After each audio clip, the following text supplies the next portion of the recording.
Well, good midday. It's the day the Lord has made. We shall rejoice and be glad in it. I couldn't help it. That's just one of them days, okay, where we give God glory and praise for all that He is, all that He is doing, and how He provides for us in absolutely unbelievable manners. So guess what? It's a little cooler. Yep, it stormed. Yes, it did. But we need the rain. And we are just grateful to God that things are as well as they are.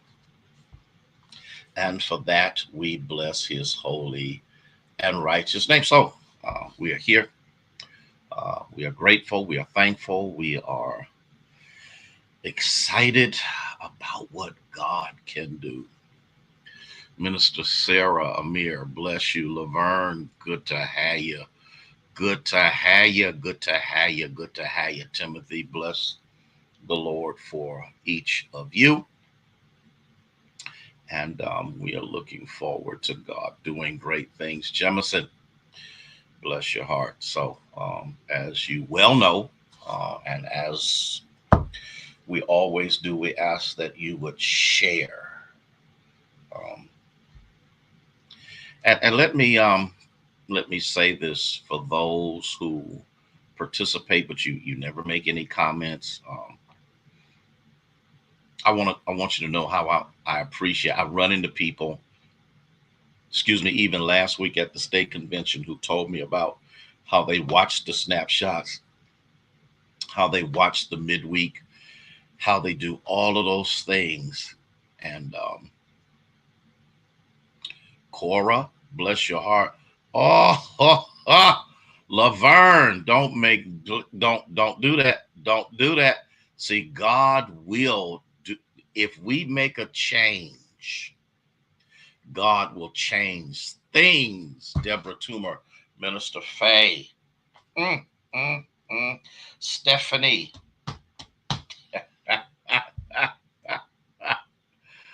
Oh, Lord, Lord, Lord.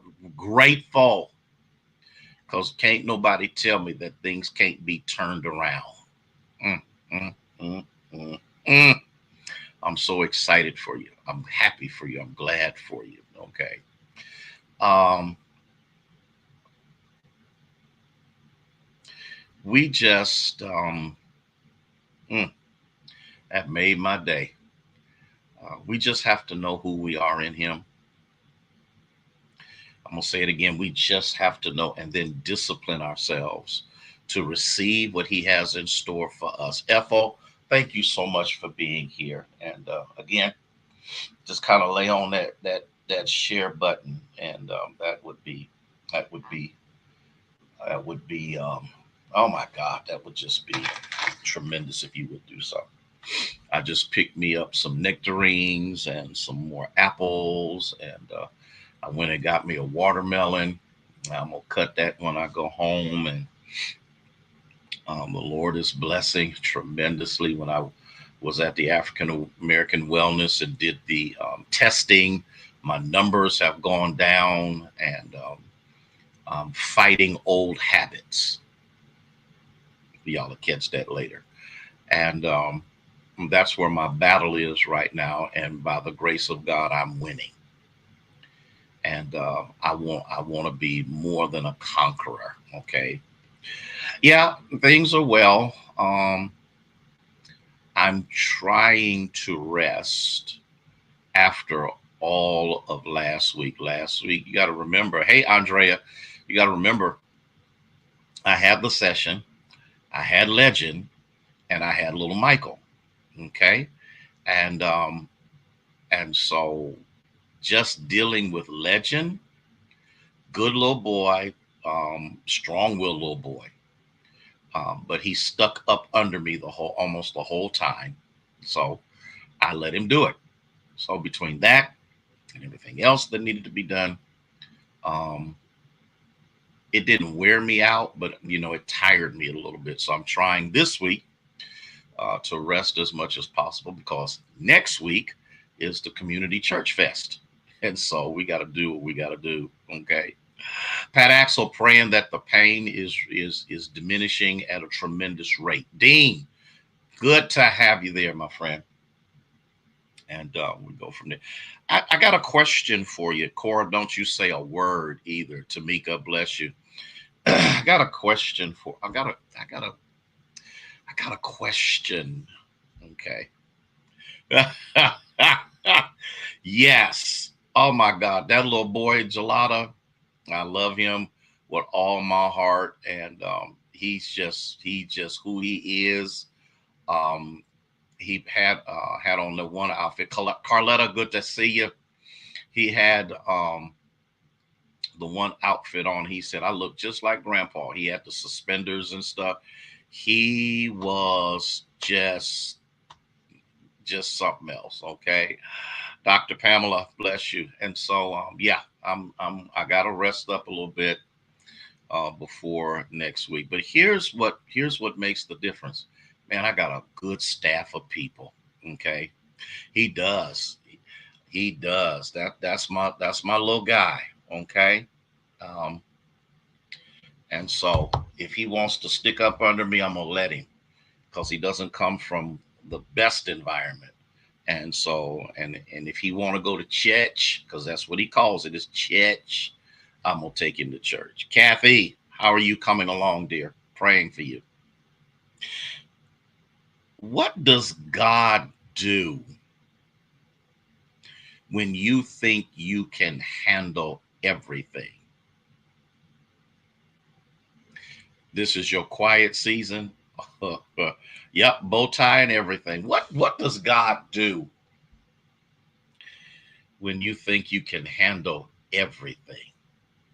Mm.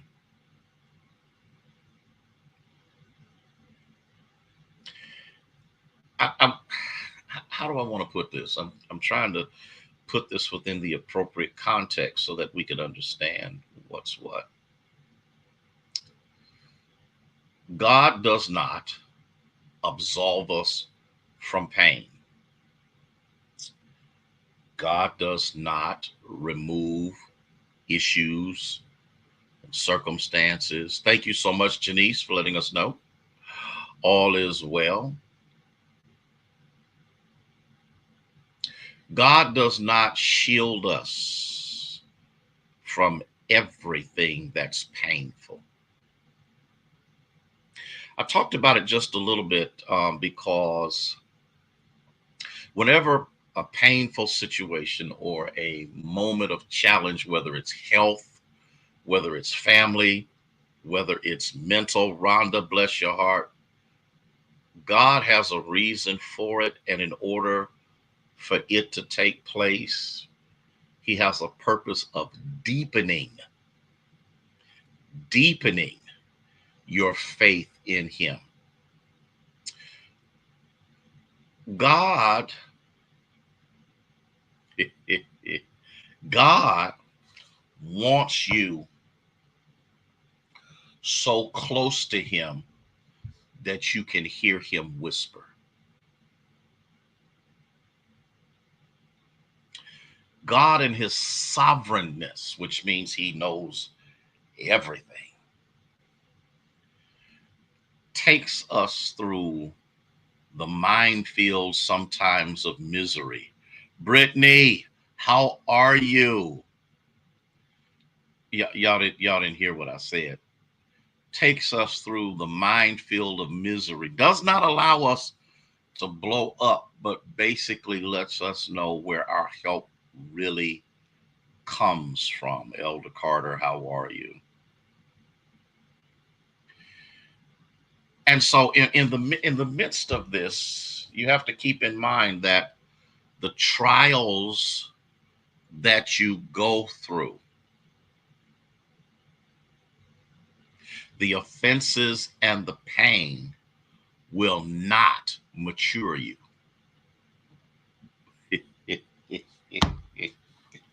Woohoo!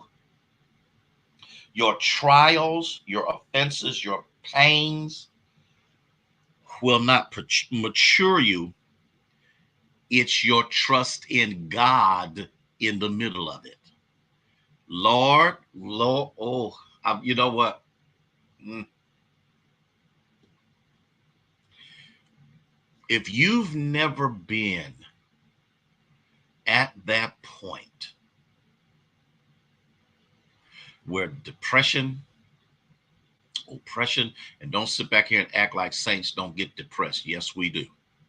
The one thing that I learned in the midst of the crises that I went through, and I couldn't figure out until I did some research, why is it that every time I'll go to the doctor on the questionnaire that I have to fill out every single time, have you felt like killing yourself? Are you safe at home? Do you feel all right? I'm gonna try to say this, Kishwa. I hope I got your name right. If I didn't, I'm sorry.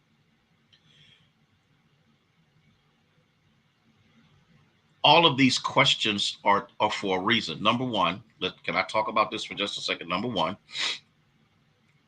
Ethel, whatever you're going through can create it, and whatever medication you are on can create it.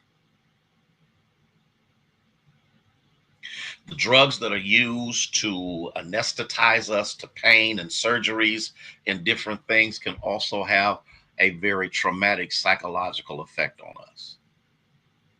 I haven't even got to people. Every time you go to the doctor, they want to know what is the condition. And here's the problem with many of us: we lie. Oh, I'm just fine. I haven't felt like that. But sometimes we struggle with it because the pain don't mature you. It's your trust in God in the middle of it. And in the midst of that situation, that's what makes the difference, because some trials aren't going anywhere. Some pains, Trinette, are not going anywhere. It's all in how you deal with it while you are in it. Or can I take this a step further? It's all in how you relinquish it to God for Him to handle what you can't. And for me, because I have been raised to be the problem solver, I have been raised to be the glue, I have been raised, Ayana, to be the one who always has an answer. Minister Marcia, I've been raised um, to place myself in a position whereby if people come to me, and they come to me all the time, I need to have an answer. But what happens when you run out of answers? When you trust God in the midst of the pain and align your heart, actions, and thoughts under His word and truths, that's when you discover the deepening meaning behind the pain. And surrender is difficult for those of us who are control freaks. We got to be in control of everything, every moment, every second, every situation. And I'm going to go a little bit deeper with it: every person.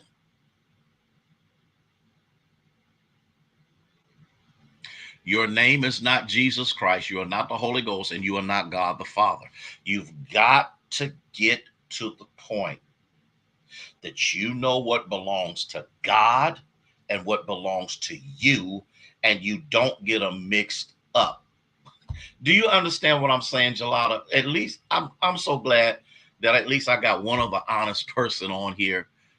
We are the people that feel that we need to provide the solution to every situation, and it's not true. And God will keep us in the dirge of situations and circumstances until we recognize that the pain ain't going nowhere, but the way in which you trust God determines the duration of how long you stay in there. July, I'm trying not to cry. Now you might want to run, but I feel like crying, okay? Because you feel like a failure when you don't provide that, you feel inadequate when you don't provide that.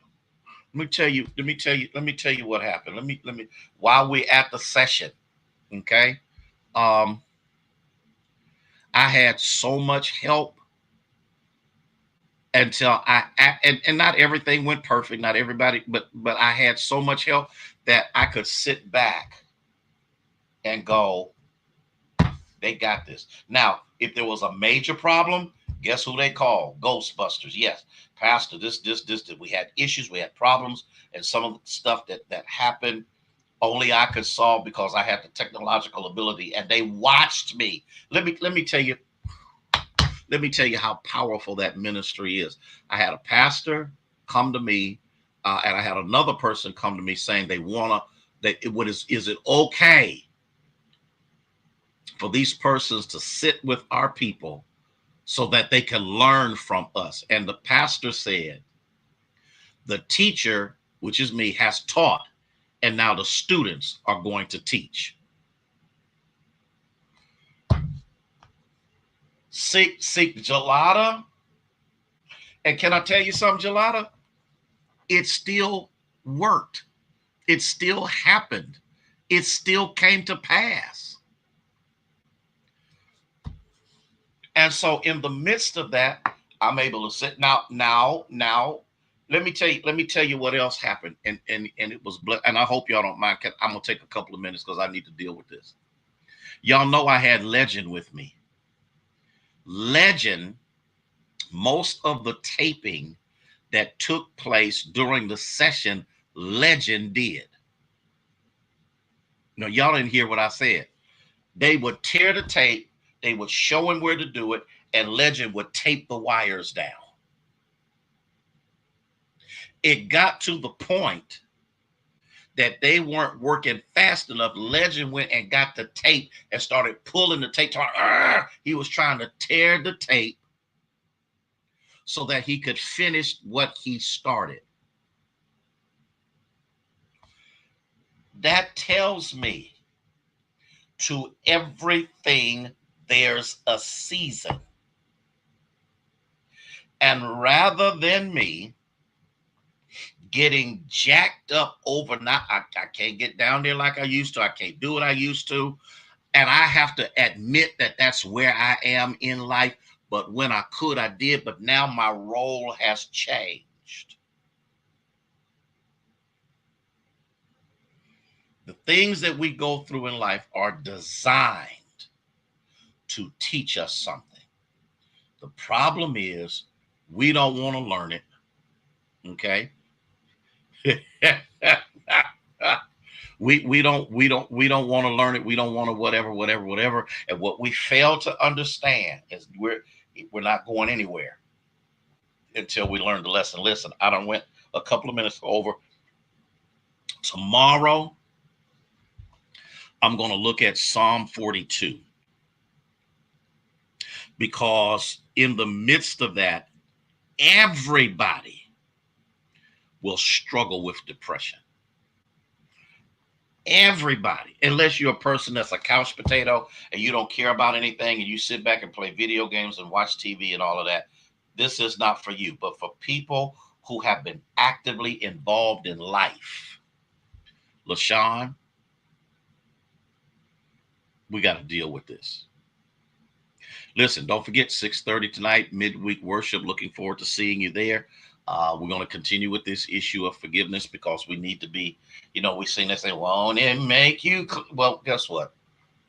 In order to be cleansed, there's some people we've got to release. Listen, I love y'all with the love of Jesus, who's Christ. Please, thank you so much for allowing me to keep you longer than I normally do. But I look forward to seeing you at 6:30 tonight. May God bless you.